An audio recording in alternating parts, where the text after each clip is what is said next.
चलिए आप सभी का पुनः एक बार इस यूट्यूब चैनल में हार्दिक स्वागत है। आज हम लोग फिजिक्स की कड़ी को आगे बढ़ाएंगे। वैसे तो बीच में थोड़ा सा विलम्ब हो गया, परंतु फिर कंटिन्यू करेंगे। और मानव नेत्र जो हम लोग पढ़ रहे थे, ह्यूमन आई, क्लास 10th का स्पेशल फिजिक्स है ना, उस चीज़ को हम लोग आगे बढ़ाएंगे। तो चलिए आज हम लोग देखते हैं प्रिज्म क्या है ना। प्रिज्म जैसे कि पिछले क्लास में हम लोगों ने पढ़ा था कि दृष्टि दोष क्या होता है, फिर से दृष्टि दोष से क्या क्या रोग हो सकते हैं, और जो इफ़ेक्ट है दृष्टि दोष जिस कारण से उत्पन्न होता है उस कारण को हम लोगों ने पढ़ा था, प्लस उसका निवारण क्या है, वो सारा चीज़ पढ़े थे। तो आज प्रिज्म, तो प्रिज्म क्या है, तो वह आकृति जो दो समांगी माध्यम से अपवर्तक सतहों से किसी कोण पर घिरी हो प्रिज्म कहलाती है। ध्यान दीजिएगा, वैसी आकृति जो, फिर से रिपीट करेंगे हम कि वैसी आकृति है ना जो दो समांगी माध्यमों से अपवर्तक सतहों से किसी कोण पर झुके हो प्रिज्म कहलाती है। देख लीजिए, ये आपका प्रिज्म का जनरली प्रिज्म 3D होता है, त्रिविमीय होता है, लेकिन हम लोग उसको इसी तरीके से पढ़ते हैं प्रिज्म को ऐसे, क्योंकि ये प्लेन जो सरफेस है 2D है, इस पर 3D दिखाना संभव नहीं है। तो यहाँ पृष्ठ पर AC BC दो AB और AC, AB दिखाई दे रहा है आपको, AB है ना, ये वाला पोर्शन, और AC यानी AC ये वाला पोर्शन, ये जो आपको दिखाई दे रहा है ना, ये अपवर्तक पृष्ठ है, और BC आधार है, ये वाला आधार है। आपको अब कहीं दिखाई दे रहा होगा आपका प्रिज्म का शेप कैसे होता है। तो इसमें आपसे कोई पूछे रेक्टेंगुलर प्लेट कितना होता है, तो 3 होता है। अब बढ़ते हैं आगे। अब प्रिज्म में अपवर्तन कैसे होता है, बहुत इंपॉर्टेंट चीज़ है, रिफ्रैक्शन इन प्रिज्म। तो देखिए प्रिज्म अपवर्तन आपको हम समझाते हैं फिर से फिगर बना के। यहाँ से कोई लाइट आया, फिर यहाँ सीधा हो गया ऐसे, क्योंकि माध्यम चेंज होता है तो विचलित होता है प्रकाश, और इसको ऐसे ले लिया जाए नॉर्मल, यानी जब विचलित नहीं होता तो ऐसे जाता, ये ऐसे जाता। ये अपवर्तन इस प्रकार आपको दिखाया गया। ये जो है ना कोण, ये आपका कोण है N2ST, इसको निर्गत कोण कहते हैं। जी हाँ, याद रखिएगा, ई से डिनोट करते हैं, ये निर्गत कोण है, और ये आपतन कोण है, और ये अपवर्तन कोण है। इस प्रकार आप निर्गत कोण याद रखेंगे। अब यहाँ इसमें ध्यान देना है छोटू, एक बात जो आपको बताने वाले हैं हम, कि इसमें एंगल ऑफ डेविएशन, विचलन कोण क्या है। तो विचलन कोण ये है, ये विचलन कोण है, मतलब इसमें अगर ये बेंड नहीं होता, अगर यह बेंड नहीं होता तो सीधा चला जाता, तो यही विचलन है, एंगल ऑफ डेविएशन है। इसको हमने अभी पढ़ना है, उसमें आपको यूज करेंगे इसको डिस्पर्सन ऑफ लाइट में। अब देखिएगा, प्रकाश का वर्ण विक्षेपण बेहद इंपॉर्टेंट टॉपिक है छोटू, इसको एकदम दिमाग में रख लेना है कि जब श्वेत प्रकाश किसी भी पारदर्शी प्रिज्म से गुजरता है तो 7 रंगों में बट जाता है। 7 रंगों में क्या हो जाता है, बढ़ जाता है। इसी 7 रंगों में बटने की घटना को प्रकाश का वर्ण विक्षेपण कहते हैं, इंग्लिश में डिस्पर्सन ऑफ लाइट कहते हैं। अब इस 7 कलर को कैसे याद रखते हैं छोटू, तो इसमें आपको एक ट्रिक हम बताते हैं। इसको हम लोग विवगियर से याद रखते हैं, यानी सबसे नीचे भी होता है, ये सबसे नीचे आपका V होता है ना, उसके बाद I होता है, फिर आपका B होता है, फिर विव, गियो और र, विवगियर, वायलेट, इंडिगो है ना, blue, green, yellow, orange, red, यानी सबसे ऊपर रेड होता है। अब आपको हम अगर समझाएं, आपको समझाएं अगर ऐसे हम करके कि यहाँ पे मान लीजिए ये हो गया, और यहाँ पे आपको ऐसे हमने किया, और ये ऐसे, तो ये सबसे ऊपर रेड होता है और सबसे नीचे वायलेट होता है। अब यहाँ अगर जाता तो सबसे कम विचलन किसका है, तो सबसे कम विचलन रेड का होता है, और सबसे अधिक विचलन किसका है, तो देखिए वायलेट का है। ये आप लोग याद रखेंगे। तो ये था हम लोग का क्या, प्रिज्म, यानी कि वर्ण विक्षेपण। तो वर्ण विक्षेपण क्या है, तो जब प्रकाश 7 रंगों में विभक्त होता है, किसी प्रिज्म से होकर गुजरता है श्वेत प्रकाश, और 7 रंगों में बढ़ता है, इसी घटना को प्रकाश का वर्ण विक्षेपण कहते हैं। बढ़ते आगे अब रेनबो पढ़ते हैं। इंद्रधनुष क्या होता है, तो ध्यान दीजिएगा, इंद्रधनुष क्या है भाई, तो इसमें दिखाया गया है आपको, देखिएगा गौर से, कि इंद्रधनुष को पृथ्वी पर देखा जाने वाला सबसे शानदार प्रकाश में से एक माना जाता है। एक्चुअली इंद्रधनुष होता क्या है, अपवर्तन पर कार्य करता है। कैसे निर्माण होता है, तो बारिश की बूंद जो होती है ना, ये छोटू बारिश की बूंद, यह प्रिज्म की भांति व्यवहार करती है। किसके भांति व्यवहार करती है, तो ये ड्रॉप ऑफ जो रेन है ना, ये ड्रॉप ऑफ जो रेन है ना, बारिश की बूंदे, ये इस पे जो लाइट ऐसे आता है ना, तो यहाँ से अपवर्तित होता है, फिर यहाँ से पूर्ण आंतरिक परावर्तन होता है, फिर यहाँ से निकलता है ऐसे और इसका ऊपर दिखाई देता है। यही घटना इंद्रधनुष कहलाती है। यहाँ पे जो एंगल का बेंड होता है वो 42 डिग्री पे होता है, इसको याद रखिएगा आप लोग। तो इंद्रधनुष में क्या होता है, इसमें क्या क्या चीज़ें जरूरी है, उस बात को ध्यान देना जरूरी है। तो आपसे कोई पूछे इंद्रधनुष क्या है, तो एक प्राकृतिक घटना है जो प्रकाश के अपवर्तन पर आधारित है। ठीक है, अब इसमें कुछ कंडीशन होता है। इंद्रधनुष में क्या कंडीशन होता है कि अब देखिएगा ध्यान से, कह रहा है कि प्रकाश किरणें अपने शीर्ष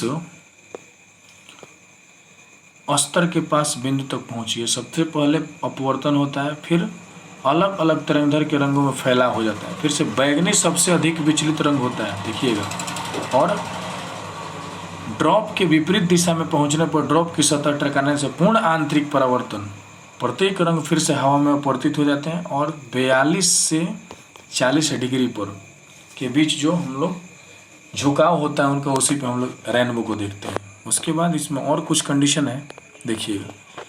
अब है एटमॉस्फेरिक रिफ्रैक्शन, वायुमंडलीय अपवर्तन। ये क्या होता है भाई?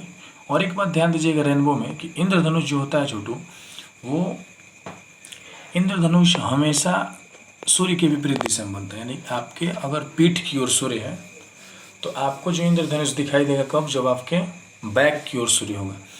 अब वायुमंडलीय अपवर्तन क्या है, इसको ध्यान दीजिएगा। ये वायुमंडल में होने वाला अपवर्तन। तो कह रहा है कि वायुमंडलीय घनत्व में ऊंचाई में अंतर के कारण तरंग या किरणें अपवर्तनांक में होने वाले परिवर्तन को वायुमंडलीय अपवर्तन कहते हैं। कह रहा है कि एटमॉस्फेयर का घनत्व हर जगह सेम नहीं होता है, तो घनत्व में अंतर होने के कारण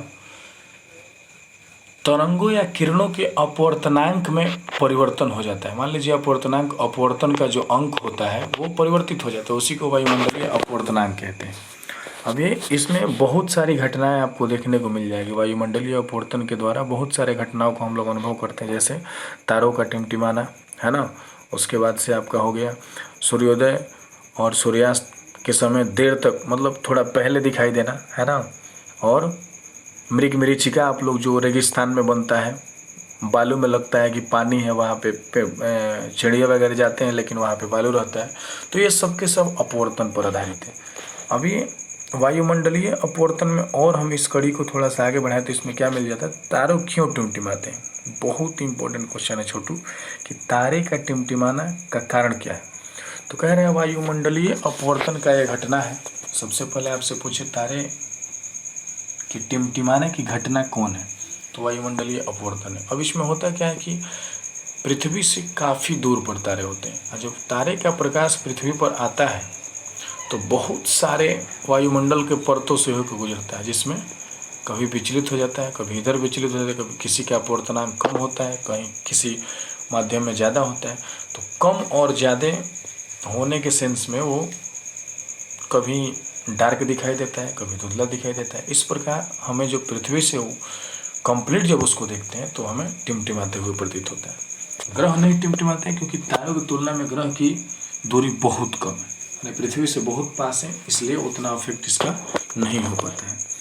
अब आगे बढ़िए, अगर स्कैटरिंग ऑफ लाइट, ये क्या होता है, बहुत इंपॉर्टेंट। तो कह रहे हैं स्कैटरिंग मतलब होता है छितराना। मान लीजिए यहाँ पे कोई बॉडी है और यहाँ पे लाइट आ रहा है, तो लाइट इधर इधर अगल बगल दिशाओं में छितरा गया, इसी को स्कैटरिंग कहते हैं।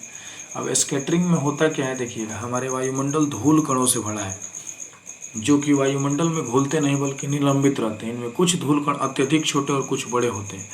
इन धूल कणों से टकराने के कारण सूर्य के किरण असमान तरीके से परिवर्तित हो जाती है, इसी को प्रकाश का परिवर्तन कहते हैं। कितना अच्छा कॉन्सेप्ट है कि हमारे वायुमंडल में अनेक धूल कण होते हैं, और जब सूर्य की प्रकाश इनसे टकराती है तो अलग अलग माध्यमों में प्रकीर्णित हो जाती है, इसी को प्रकाश का प्रकीर्णन कहते हैं। अब देखिए इसमें बहुत महत्वपूर्ण घटना है प्रकाश के प्रकीर्णन से, ठीक है। कौन कौन सी घटना है तो देखिएगा। अब इसमें आपको हम दिखा दें अगर कि आकाश का नीला दिखाई देना, यह भी प्रकाश का प्रकीर्णन से ही संभव होता है। अब देखिए सूर्योदय सूर्यास्त के समय सूर्य का रंग लाल दिखाई देना, ये क्या होता है, तो चूंकि सूर्योदय सूर्यास्त के समय सूर्य जो होता है क्षितिज पे होता है, देखिएगा ध्यान से, ये हमारा अर्थ है और यहाँ पे सूर्य आ जाता है लगभग यहाँ पे। अब दूरी सूर्य की और पृथ्वी की काफ़ी बढ़ जाती है, ठीक है, बहुत ज़्यादा दूरी बढ़ जाती है लास्ट अंत में। अब इसमें ज़्यादा दूरी तय करने के बाद इसमें कम तरंगदैर्घ्य वाले प्रकाश का अधिकांश भाग वायु में प्रकीर्णित हो जाता है, इसलिए हमारे नेत्र में पहुंचने वाला प्रकाश अधिक तरंग दैर्ध्य वाला होता है, और जो लाल होता है इसलिए हमें रेड दिखाई देता है। यानी कि फिर से एक बार समझिए, उसमें होता क्या है कि जो कम तरंग दैर्ध्य वाला लाइट है वो वायुमंडल के कण में ही अवशोषित हो जाता है, और जिसका वेवलेंथ ज़्यादा है वो हमारी आंखों तक पहुंच रहा है, इसलिए हमें लाल दिखाई देता है सूर्योदय और सूर्यास्त के समय सूर्य। इस प्रकार से लास्ट में एक है टिंडल प्रभाव, उसको देख लेते हैं हम लोग कि टिंडल इफेक्ट क्या होता है, इसको ध्यान दीजिएगा। तो कह रहा है कि जब वायुमंडल से आने वाले छोटे छोटे धूल कण, ठीक है, प्रकाश के रास्ते से हमें मालूम पड़ते हैं। मान लीजिए कोई खिड़की है और इससे ये लाइट आ रहा है, तो अभी बिना लाइट जब तक नहीं आया तब तक धूल कण हमें दिखाई नहीं देता, लेकिन जैसे प्रकाश गुजरता है वहाँ से तो प्रकाश के मार्ग से होकर ये धूल कण आते हुए प्रतीत होते हैं। इसी को टिंडल इफेक्ट कहते हैं। एक बार पढ़ लीजिए कि पृथ्वी का वायुमंडल सूक्ष्म कणों, धुआं के कणों, जल के सूक्ष्म बूंदे इत्यादि अणु विषमांगी मिश्रण है। जब प्रकाश की किरणन पुंज वायुमंडल से निलंबित कणों से टकराती है तो उस किरण का मार्ग में दिखाई नहीं देने लगता है। इसी घटना को टिंडल प्रभाव कहते हैं। ये सारा चीज़ अब उम्मीद करते हैं कि ये वीडियो आपको काफ़ी हद तक समझ में आया होगा, चूँकि इसमें थोड़ा सा मेथड अलग था। बाकी हम अब अगला जो चैप्टर स्टार्ट करेंगे, यहाँ तक चूँकि हम लोगों ने अभी तक पढ़ा है जो, वो आपको हम बता दें कि यहाँ पे हम लोगों ने पढ़ा है प्रकाश का अपवर्तन, प्रकाश का परावर्तन पढ़े थे सबसे पहले, परावर्तन, उसके बाद अपवर्तन, है ना, तो मानव नेत्र। ये 3 सेक्शन बड़े बड़े थे जो हम लोगों ने कंप्लीट कर लिए। अब हम लोग विद्युत धारा पढ़ेंगे, उसको हम भाई ऑन बोर्ड पे पढ़ाएंगे, और बहुत जल्दी 1-2 दिन में उसका वीडियो मिलेगा आपको। फिलहाल यहाँ तक आप अपने कॉपी पे तैयार कर लीजिए। जो भी बच्चे जिनका फिजिक्स छूटा हुआ है, कंटिन्यू प्लेलिस्ट में वीडियो पड़ा हुआ है, वीडियो 1, 2, 3, 4, 5, 6, 7, इस सबको कंटिन्यू आप देखिए, क्योंकि आप ही लोग के लिए इसको बनाया जा रहा है। और कमेंट करके अवश्य बताइए कि इस तरीके से जो पढ़ाया जा रहा है आपको समझ में आ रहा है कि नहीं। फिलहाल मिलते हैं अगले वीडियो में। उसके साथ एक बार फिर हम कहेंगे कि अगर आप नए हैं तो सब्सक्राइब कर लें चैनल को, और बाकी मित्रों को भी इसको देखने का मौका अवश्य दें। ओके, इस वीडियो में इतना ही। धन्यवाद।